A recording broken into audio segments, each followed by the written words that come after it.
السلام علیکم ورحمۃ اللہ وبرکاتہ. ابو حسان صاحب څنګه چې نصیحتونه خري خیر څور کی زه بنده محمد ندیم خبرې کوم مفتی ندیم. ما ته دغه اطلاع ملاو ده چې تاسو پاکستان ته راغلي نو یقینا زه تاسو ته خوش آمدید وایم او یقینا چې تاسو زموږ ملمه دلته راغلي ان شاء الله که ټیم راکوي د روټۍ تنظیم درته وکړو. خو ما دومره درخواست کوم چې مخکې کال زه درغلی وم سعودي عرب ته د عمرې په سفر باندې د عمرې دپاره. بیا هلته ستاسو د ملګرو د شکایتونو د وجې نه د غلطو شکایتونو د وجې نه زه 6 ورځې تفتیش کې وم.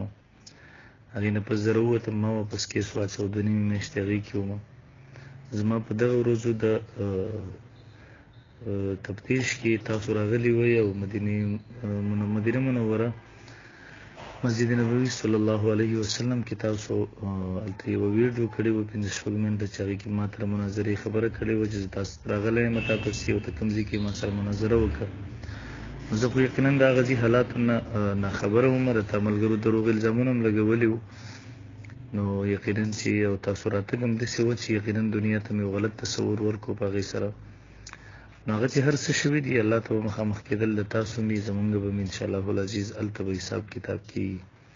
خو دلته صرف دومره ده چې تاسو ته یو درخواست کوم تاسو راغلي پاکستان ته دا موقع غنیمت دی. نو که تاسو ما ته ټایم راکوئ انشاءالله العزیز پېښور کې زمونږ مدرسه یا زمونږ حجره کې زه به انشاءالله چې خپل ګاډی در ولېږم خپل سیکورټي ګارډ به در ولېږم او به تاسو سره در سره 15 کسه تاسو راځئ.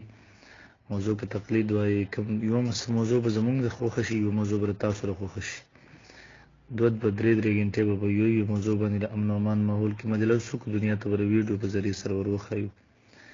که تاسو زمونږ ځای ته راتلو ته تیار نه یئ د شیخ امین الله د ګنج مدرسې ته زه درتلو ته تیار یم هلته مونږ ته رامن ذمهداري راکړئ خو په دې شرط چې نور څوک به نه وي 15 به تاسو مناظرین ناسئ 15 به مونږ یو. شرط به دا وي د هغه طرفه به تاسو مناظر یئ دې طرف نه به زه په حیثیت د مناظر یم.